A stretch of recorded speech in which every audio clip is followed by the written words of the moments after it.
briefly, my qualifications in brewing and cider making, fermentation.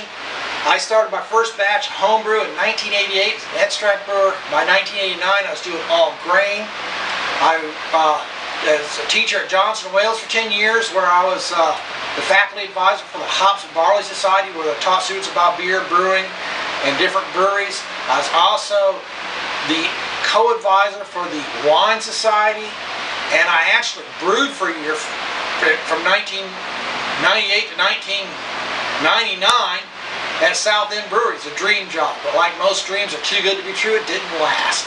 And that's my real life experience. Thank you. Welcome back to Just a Good Bits, Good Tips for Life. Today we're doing a 5-gallon batch of cider. If you need more instruction than we're giving here, refer to our video on one batch. We go into detail there. This is 5 gallons. We've got more investment, so we're using a yeast starter to ensure we get a good start on our yeast. We're using a total of 16 cans of apple juice concentrate. 1 can went into the starter. And we're going to add distilled water again to bring up our volume.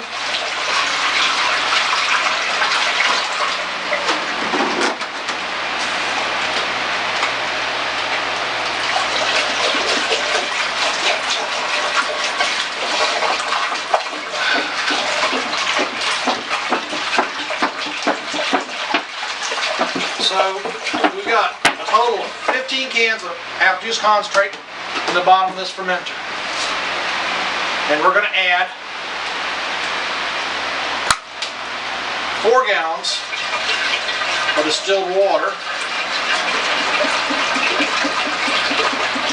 And we're going to take a gravity reading to get an idea of how much alcohol we're going to have in here, and we'll be able to make a decision then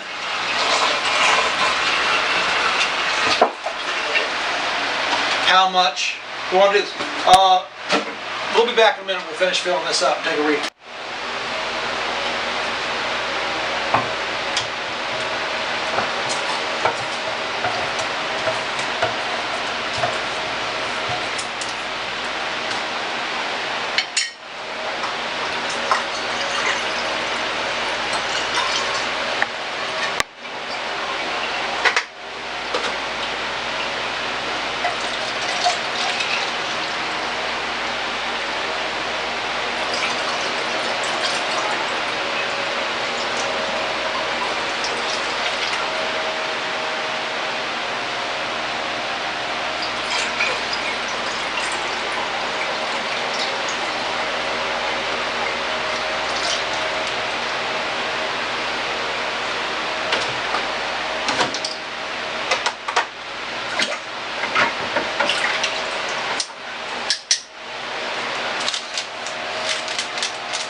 Welcome back. What you were watching while I was finished filling was our starter, how we made the starter.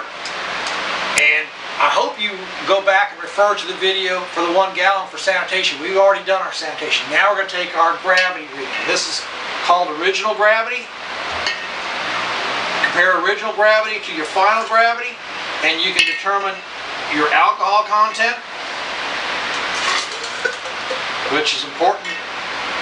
Get the right mouthfeel and everything for your cider. What is that called? That was a turkey baster, and this here is a hydrometer.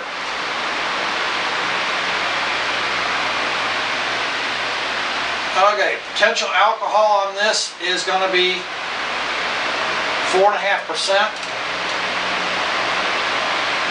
Most people like a little stronger. We have an option to add sugars if we want to. And our original gravity here is 1028. And let's put the funnel back. Let's do the starter. Now you can see the starter's bubbling. Can you see that on the camera? And you can tell it's really active. So we give it a shake and it just really blows. Now that's why we did the starter, to make sure we had a good going on our big batch here. Active yeast. This is active yeast. I showed you the activity of the CO2. But we'll shake. I got the corking tight. We're gonna get it shook up. We're gonna add this to it, and we should have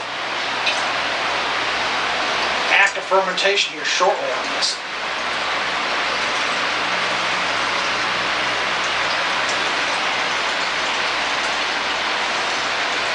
The other option you should consider with sugar, if you want to have something other than a dry cider, you can add a sugar substitute. I use stevia in the raw to add body. We'll do that later when we do the secondary. Right now we're getting ready to put the cap on our airlock and set this up. Put that in there. You can also... Why do you have fluid in the airlock? Fluid that's actually sanitizer, and it keeps anything from getting in, wild yeast, bacteria, whatever. And what is the airlock for? It creates a one-way valve, if you will, for air. This produces CO2, it comes out, and it also doesn't let anything in. And, Release pressure, basically. It releases pressure, exactly. And I hope you refer to a 1 gallon video and watch that, so you have an idea where we were and what we're doing. And we'll be back later. We're going to be back in 7 days to rack this and add the stevia in the raw. Which you don't do with the 1 gallon. And which we haven't done. We don't rack with a 1 gallon. We're just keeping it basic. We're racking for this. We got more investment in it, trying to make it more professional. See y'all next time.